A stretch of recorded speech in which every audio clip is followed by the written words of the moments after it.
Olá, tudo bem? Vamos começar mais um estudo espírita. Hoje vamos analisar algumas questões do capítulo 7 da segunda parte do Livro dos Espíritos sobre a influência do organismo. O capítulo 7 trata da volta do espírito à vida corporal. E há um item específico falando sobre a influência do organismo. Esse item ele é mais amplo, é, no sentido de que a gente consegue tirar muitas consequências da influência do organismo. Há muitas questões na doutrina espírita que acabam incidindo sobre esse tema, que estão para além das questões aqui diretamente relacionadas nesse, nesse item, que são as questões 367 a 370. A gente vai começar fazendo um comentário sobre essas questões e depois a gente faz os desdobramentos. É muito importante a gente considerar de partida, antes de falar da influência do organismo na volta do espírito à vida corporal, que a vida espiritual não é uma vida material. Nós, antes de encarnarmos, estamos no mundo espiritual, vivendo uma vida em que a gente não tem as necessidades do corpo, né? A gente não tem necessidade de comer, não tem necessidade de dormir. A nossa capacidade de deslocamento, de locomoção é muito mais ampliada. Nós temos uma liberdade no mundo espiritual que não encontramos na vida material, mas principalmente a ideia das necessidades, né? Nós não temos as necessidades de dormir, não ficamos cansados no mundo espiritual, a própria ideia do dia e da noite, do tempo, também tem uma outra referência. Então, a volta, a, a influência do organismo, a volta do espírito à vida corporal, traz inúmeras consequências para o espírito de uma maneira geral. Vamos observar, então, a partir disso, as questões que estão no Livro dos Espíritos sobre essa matéria. Eu vou aqui é, colocar aqui as questões e a gente vai analisando, depois a gente vai pegar outras questões, enfim, a gente vai desdobrando o estudo, certo? Então, a primeira questão é: ao unir-se ao corpo, o espírito se identifica com a matéria? E a resposta é: a matéria é apenas o envoltório do espírito, como uma roupa é o envoltório do corpo. Então, a primeira ideia que a gente tem é que o corpo serve como se fosse uma roupa para o espírito, para que o espírito possa atuar na vida material. Ele precisa dessa roupagem que nos tornará visíveis, perceptíveis uns aos outros que estamos encarnados. Sem o corpo, nós ficamos invisíveis aos encarnados, como os espíritos são invisíveis para nós. Então é como se fosse uma roupagem. Continuando, ao unir-se ao corpo, o espírito conserva atributos da sua natureza espiritual. Veste uma roupa, mas continua com os atributos da vida espiritual, porque continua sendo espírito, só que agora encarnado. Muito bem. Questão 368. As faculdades do espírito são exercidas com total liberdade após a sua união no corpo? E a resposta é que o exercício das faculdades depende dos órgãos que lhe servem de instrumento. A grosseria da matéria os enfraquece. Então, a gente tem aqui a ideia de que o corpo é um instrumento, mas é um instrumento rústico, vamos dizer assim. A grosseria da matéria enfraquece, né, a capacidade que o espírito tem de exercer plenamente as suas faculdades, porque agora tem a mediação do corpo, né, do cérebro, dos órgãos, dessa capacidade. Embora o nosso corpo seja excepcionalmente, né, potente, com números e milhões e milhares de recursos, ainda assim, a vida espiritual é muito mais potente vivida sem o corpo do que na encarnação. Então, Kardec faz a seguinte subpergunta: De acordo com isso, o envoltório material seria um obstáculo à manifestação das faculdades do espírito, como um vidro opaco que se opõe à emissão da luz? Sim, e muito opaco. Então, não é pouca a restrição, é uma restrição significativa. Vamos para a nota de Kardec. Pode-se também comparar a ação que a matéria grosseira Pode também comparar a ação que a matéria grosseira do corpo exerce sobre o espírito à de um charco lodoso, que tira a liberdade dos movimentos do corpo nele mergulhado.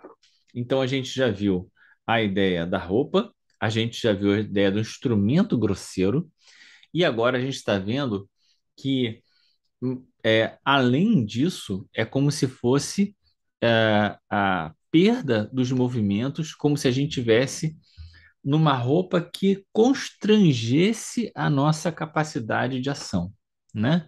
Gera um constrangimento na nossa capacidade de ação. Muito bem, então a gente está vendo que a encarnação é uma restrição para o espírito. Questão 369. O livre exercício das faculdades da alma está subordinado ao desenvolvimento dos órgãos? Porque se os órgãos são bem desenvolvidos, essa restrição poderia ser um pouco menor, né? E a resposta é que os órgãos são instrumentos de manifestação da alma. Essa manifestação se acha subordinada ao desenvolvimento e ao grau de perfeição desses mesmos órgãos. Então é isso, uma relação direta, né? Quer dizer, quanto melhor são os órgãos, melhor é a capacidade que o espírito tem de manifestar as suas faculdades através deles. Como a excelência de um trabalho está subordinada à qualidade da ferramenta. Tudo bem, até aí estamos entendendo bem o tema. Vamos lá. Última pergunta, então, desse item. Pode-se deduzir da influência dos órgãos uma relação entre o desenvolvimento dos órgãos cerebrais e o das faculdades morais e intelectuais? Então ele está perguntando se existe essa relação, né? Se a gente pode fazer uma relação entre o desenvolvimento do cérebro e as faculdades morais e intelectuais. E aí o espírito vai dizer, os espíritos vão dizer o seguinte: não confunda a causa com o efeito, ou o efeito com a causa. O espírito dispõe sempre das faculdades que lhe são próprias. Então, o espírito é senhor das faculdades. Ora, não são os órgãos que dão as faculdades, e sim as faculdades que impulsionam o desenvolvimento dos órgãos. Então, aqui a gente vê um acréscimo daquilo que os espíritos estão falando, né? Eles estão dizendo que o espírito tem a capacidade de atuar sobre o corpo gera constrangimentos para o espírito. Quanto mais desenvolvidos são os órgãos, maior a facilidade que o espírito tem de manifestar as suas faculdades através do corpo. Mas, agora, atenção, que esse é o ponto, né, vamos dizer assim, de inovação dessa resposta. As faculdades do espírito impulsionam o desenvolvimento dos órgãos. Então, aquele que já vem com um ouvido musical do mundo espiritual, quando encarna, essa junção faz com que o próprio órgão, é, não, o ouvido de captação do som, ele se desenvolva também de uma forma maior por conta da influência do espírito, né? E assim para qualquer outro aspecto do desenvolvimento da inteligência e que a gente queira imaginar. Mas isso não é do corpo, é a influência do espírito sobre o corpo. Muito bem. Sendo assim, a diversidade das aptidões entre os homens se deve unicamente ao estado do espírito, né? Porque parece que o espírito que é o Senhor e a diversidade das aptidões se deve ao espírito. É isso? A resposta, unicamente, não é um termo. O princípio dessa diversidade reside nas qualidades do espírito, que pode ser mais ou menos adiantado, mas é preciso que se leve em conta a influência da matéria, que entrava com maior ou menor intensidade o exercício dessas faculdades. Então, uma pessoa que não tem tantas é, é, possibilidades, mas está num corpo é, que os órgãos funcionam melhor, pode apresentar até um desempenho, vamos dizer assim, semelhante a um outro que tem muita capacidade, mas que o corpo entrava mais, né? Então a gente tem essa relação que ele está colocando. Mas as faculdades são sempre do espírito, não é do corpo. O corpo pode facilitar ou dificultar a manifestação do espírito, como a gente viu. Então tem aqui uma grande nota de Kardec, que é o que vai dar ensejo para a gente falar outras coisas mais para frente. Vamos ver aqui qual é o que Kardec nos fala.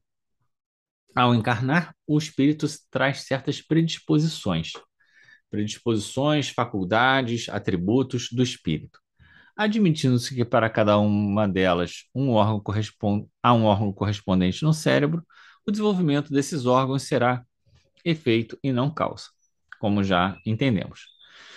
Se as faculdades tivessem seu princípio nos órgãos, o homem seria uma máquina sem livre-arbítrio e sem responsabilidade dos seus atos, porque a diversidade das aptidões, da capacidade do homem agir estaria nos órgãos e não no espírito, como o agente, né, aquele que opera o instrumento.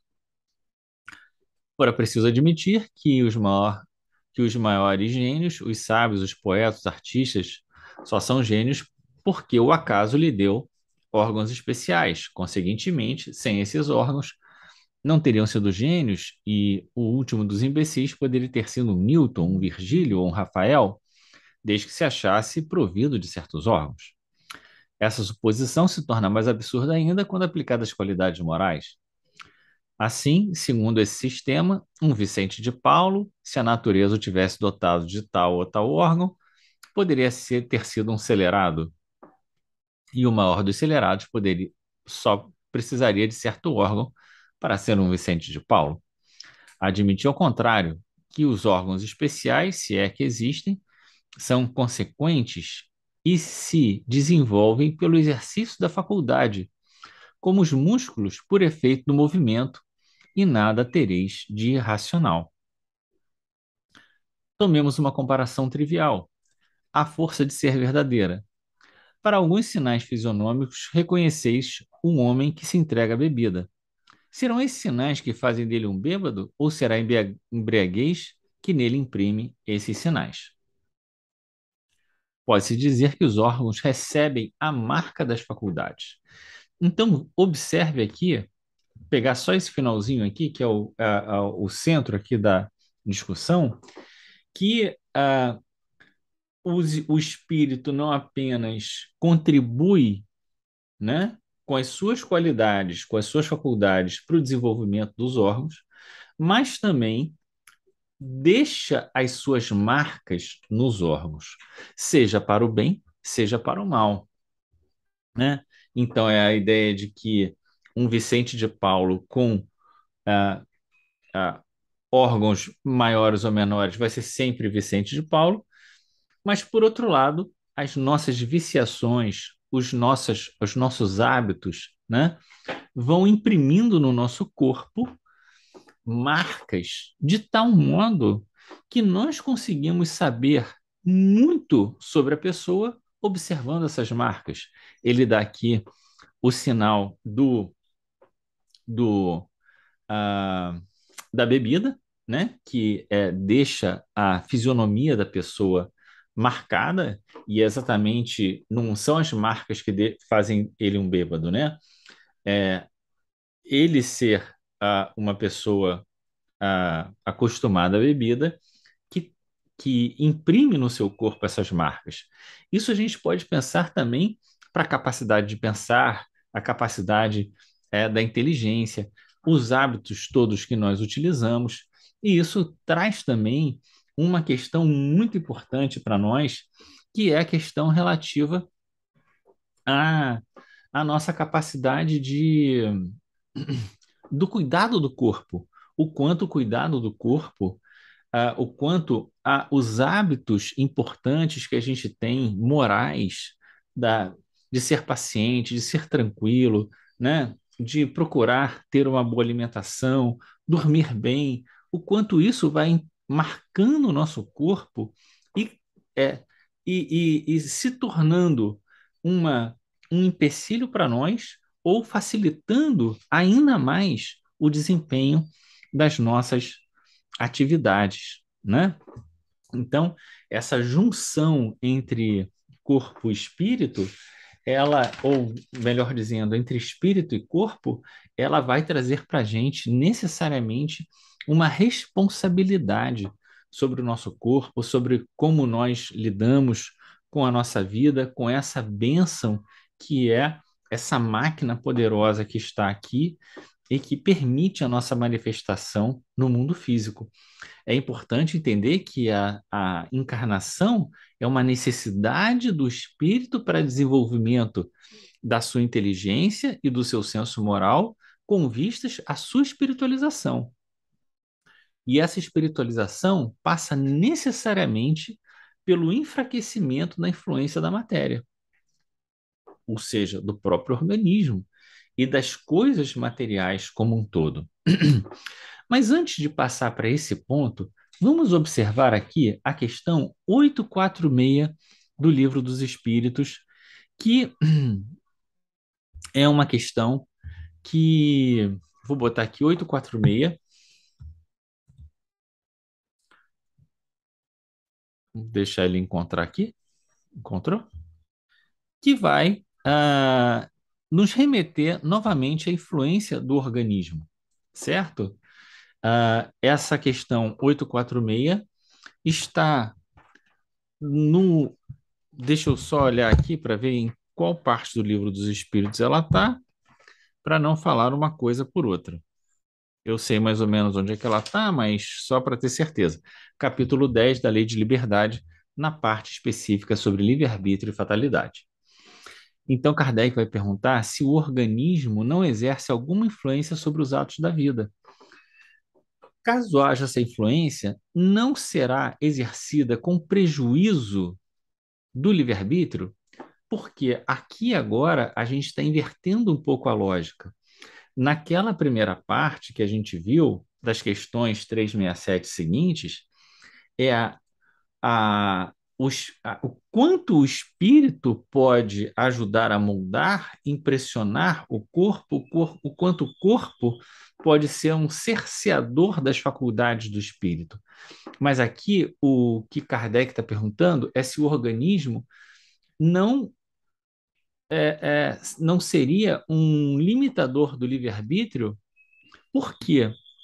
Porque nós sabemos que ah,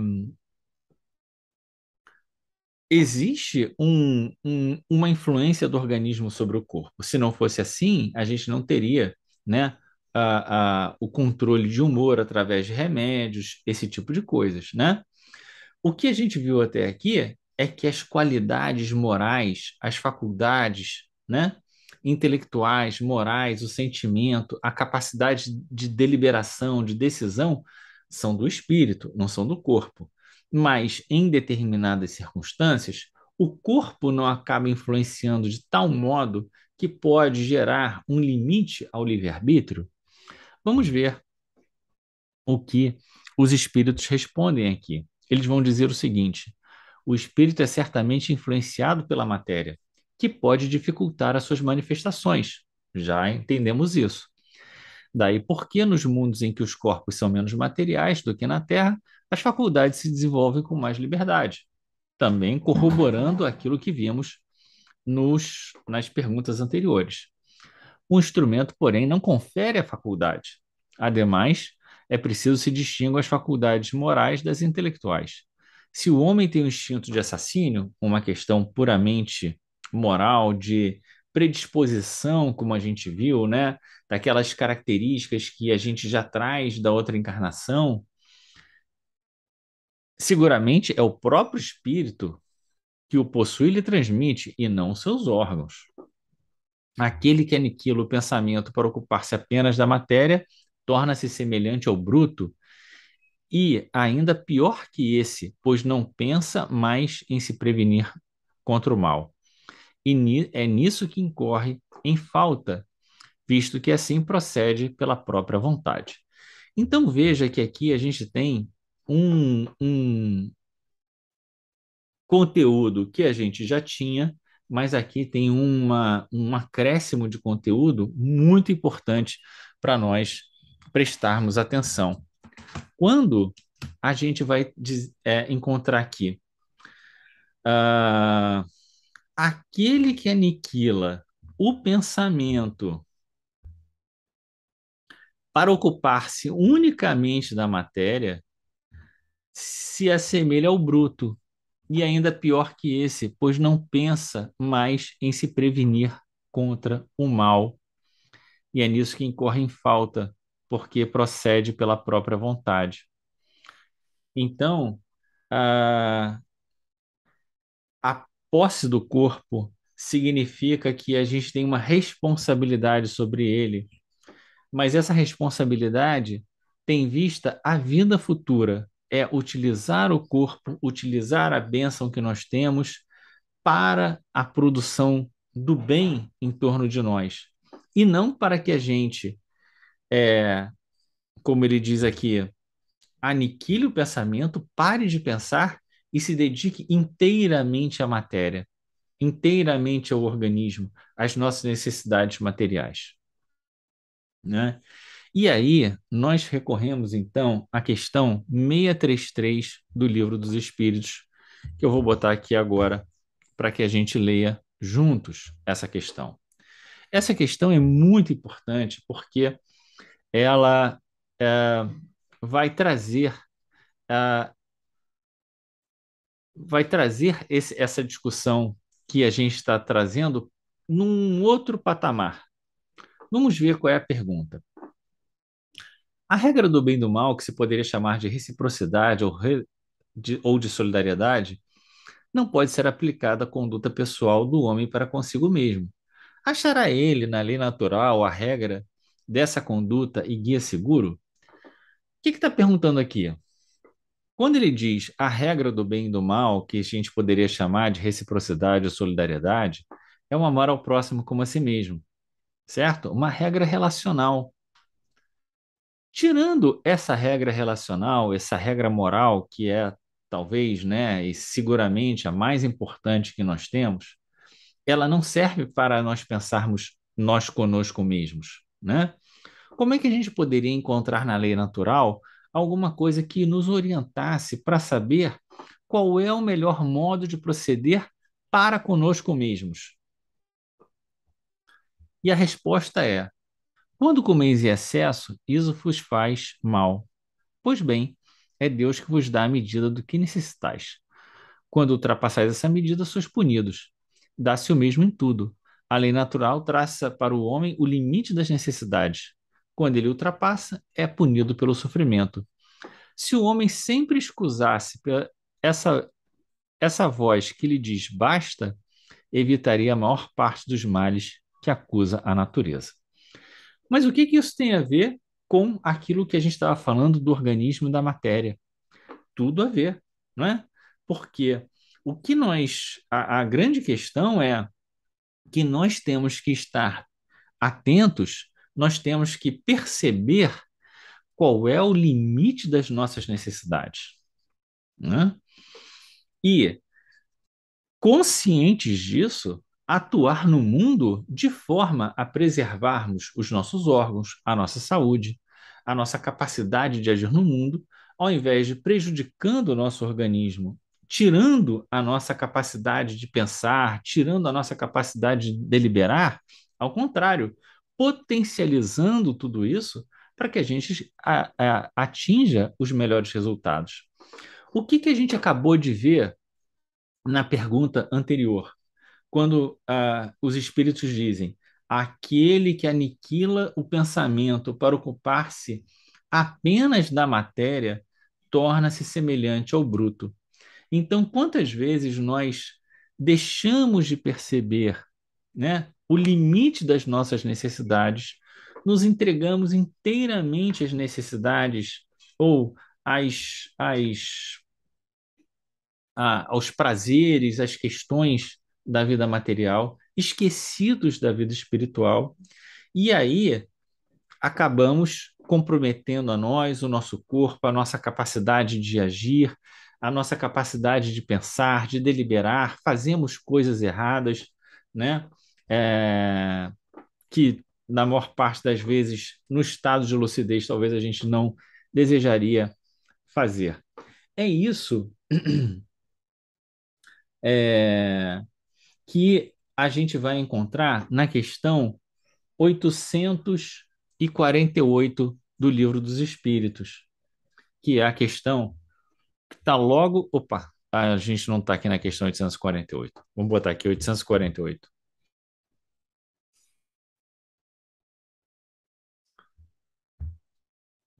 Kardec pergunta: a aberração das faculdades intelectuais pela embriaguez servirá de desculpa para atos reprováveis?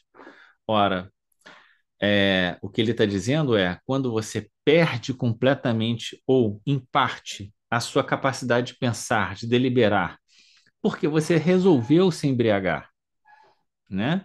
A gente poderia pensar qualquer outra coisa, né? Mas ele está dando aqui esse exemplo para nós. Servirá de desculpa para atos reprováveis? E qual é a resposta? Não, porque voluntariamente que o ébrio se privou da sua razão para satisfazer as paixões brutais. Em vez de uma falta, comete duas. Então veja que Deus nos dá o limite das necessidades, nos dá um corpo para que a gente viva nesse corpo, percebendo as nossas necessidades, atue, né, de modo a preservar a nossa saúde, a nossa capacidade de pensar. E toda vez que nós nos dedicamos exclusivamente ao corpo, nos perdemos de nós mesmos, num certo sentido, né? Ou deliberadamente desejamos abrir mão da nossa consciência, da nossa capacidade de pensar, da nossa inteligência, e vamos marcando o nosso corpo, o nosso espírito, né? Com esses hábitos que nos desgastam, nós estamos, então, aí num caminho, né, de construção de sofrimento para nós. Muito bem.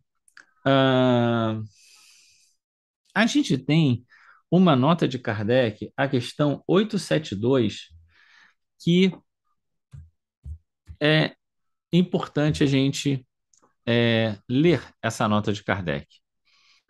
Vamos aqui a nota de Kardec, a questão 872.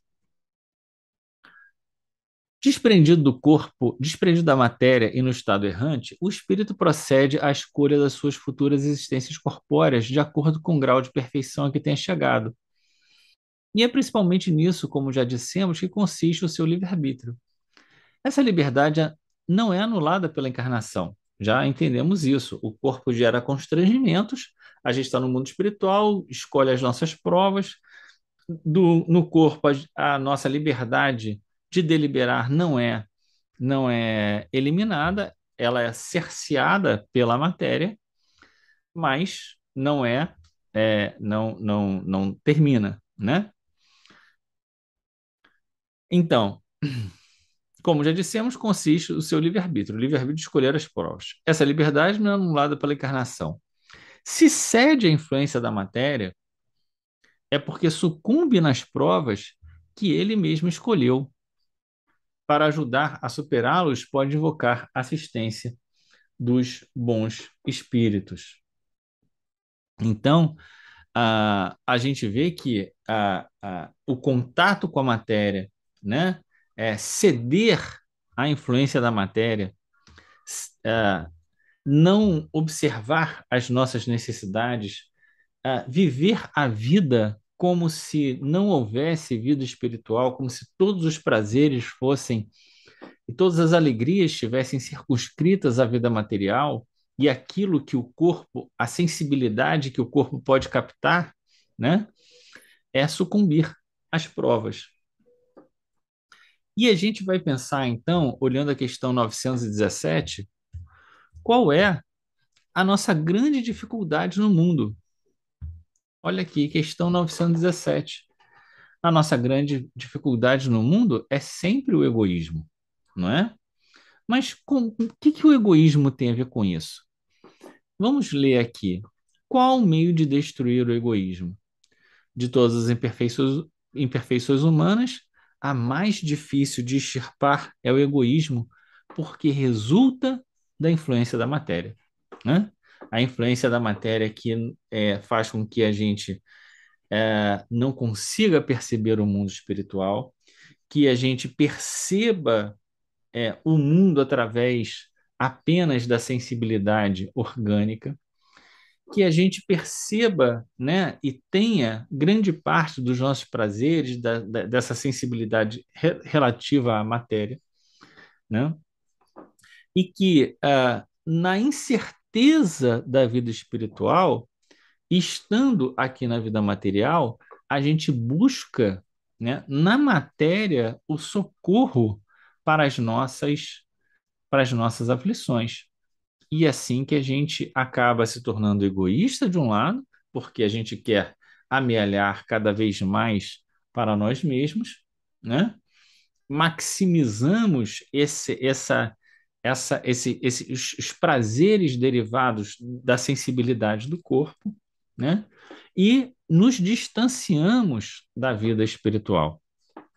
Então, ele vai dizer aqui, né? Ah, resulta da influência da matéria, influência de que o homem, ainda muito próximo da sua origem, não pôde libertar-se, já que tudo concorre para mantê-la, suas leis, sua organização social e a sua educação. Então a gente está no mundo em que a gente está lutando, né, né, numa batalha para que a gente consiga vencer a nós mesmos, mas num campo de adversidade, em que tudo nos leva a ser egoístas, a privilegiar a matéria, a se deixar levar por essa sensibilidade do corpo unicamente, né? E o nosso caminho é o caminho contrário, né? Por isso Jesus diz: meu reino não é desse mundo, é um caminho contrário a esse. Então, o egoísmo se enfraquecerá com a predominância da vida moral sobre a vida material, sobretudo com a compreensão que o Espiritismo vos dá sobre o vosso estado futuro real e não desfigurado por ficções alegóricas. Quer dizer, a gente tem no Espiritismo uma ferramenta absolutamente importante, né? E talvez a mais importante de todas, que é a compreensão da vida espiritual. É a compreensão da vida espiritual que vai fazer com que a gente abra mão, né, de simplesmente anular a nossa inteligência para viver uma vida brutal, uma vida de paixões brutais, uma vida né, puramente material.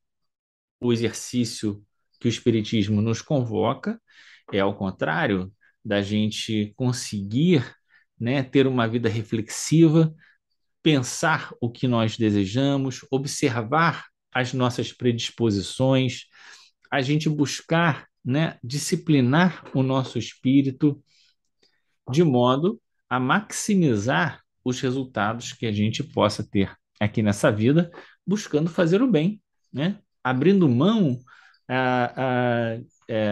daquilo que nos desequilibra, nos perturba. E veja, ah, ah, ou seja, né, melhor dizendo, praticando a abnegação. E por fim, né, vamos chegar aqui a questão 987 do Livro dos Espíritos. O que acontece ao homem que, embora não fazendo mal, também nada faz para libertar-se da influência da matéria?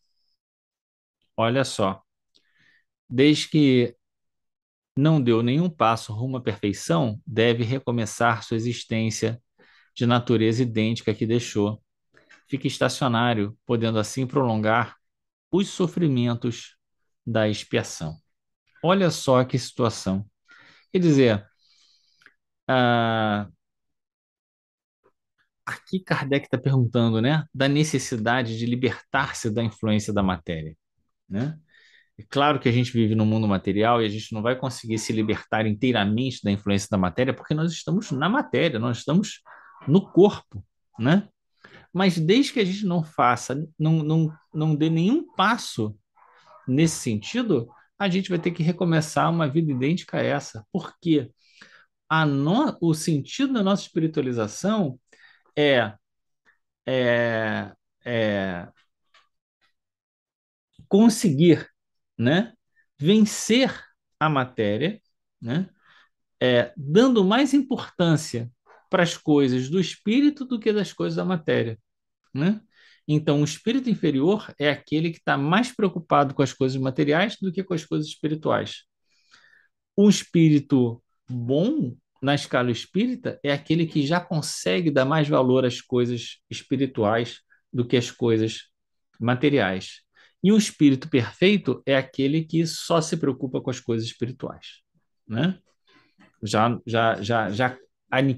superou a influência da matéria. Então, a gente tem um caminho de construção de perceber que a matéria é um instrumento para o espírito se espiritualizar e não um instrumento para que a gente se é, viva exclusivamente a vida material, né?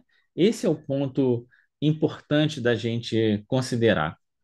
E a gente vai ver que não apenas a gente tem uma consequência, né, pela ausência de esforços de libertação em relação à matéria, a gente tem uma consequência não apenas na reencarnação, mas também na desencarnação, no sentido em que a nossa desencarnação será tão mais dificultada, ou ao contrário, será tão mais facilitada quanto mais nós vivermos nesse mundo com os olhos na vida espiritual e não na vida material. Mais preocupados com a vida espiritual do que com a vida material, né? Então, se a gente tiver que pensar, bom, mas estamos na matéria, como nós vamos viver nesse mundo material? Questão 633 que nós já analisamos aqui. Olha as necessidades que o corpo te traz, olha as necessidades que a vida nos coloca. Vive dentro desse aspecto que é a referência que a lei de Deus nos traz, né? E no mais, usa tudo isso para o nosso crescimento espiritual. Então eu fico sempre pensando assim, né? Ah, você, né? Hoje em dia nós temos uma tendência muito grande a pensar na necessidade da saúde, de se alimentar bem, de fazer ginástica, exercícios físicos para melhorar a nossa condição física de uma forma geral. E eu fico pensando, tudo bem, você vai fazer isso, mas tudo isso é um instrumento para quê? Né? A gente deveria, como espíritas e como espíritos imortais, pensar que maximizar os resultados possíveis do nosso corpo, estar ativo, alerta, com uma boa memória, tarará, deveria ser para a gente fazer o bem, né? Esquecer de nós mesmos, dar ao outro, trabalhar em favor do outro, né? E não simplesmente de forma narcísica, por exemplo, né? E tudo mais. Então vejam que a gente chegou aqui a uma né, saiu ali da questão simplesmente da encarnação, né, do espírito que se toma no corpo, mas chegamos a essa ideia da necessidade de libertação em relação à matéria. Nós não conseguiremos fazer isso inteiramente e seguramente nessa encarnação, mas o nosso grande desafio é conseguir viver a matéria espiritualizando-se, né? Conseguir dar fazer essa torção na nossa vida. A gente veio viver a vida material na perspectiva da vida espiritual e não para simplesmente viver a matéria. Quem simplesmente vive a matéria sem esse outro olhar, num certo sentido, né? Tá aqui, como o Espírito fala na questão 687. Se eu não fez nada para se libertar da matéria, né, vai ter que voltar, vai criar dificuldades para si mesmo, né? Relembrando que a vida espiritual é uma vida sem referência material. Então, as nossas viciações, os nossos hábitos, tudo isso, se nós não nos libertarmos deles agora, eles serão um peso para nós na vida espiritual. Muito bem, era essa a reflexão de hoje. Esse tema foi proposto pelo grupo espírita que eu pertenço e foi essa contribuição que eu dei lá e agora compartilho com você aqui. Que Deus nos abençoe nessa compreensão. Qualquer, né, necessidade, recorra novamente às questões do Livro dos Espíritos, leia novamente com calma, com tranquilidade e deixe seus comentários por qualquer razão, por qualquer contribuição que você queira dar, por qualquer dúvida, tá bom? Um grande abraço, fica com Deus, que Deus abençoe sua casa, sua família, sua vida, que Deus nos abençoe a todos nesse momento importante que passamos de nossas vidas. Grande abraço, fica com Deus, tchau.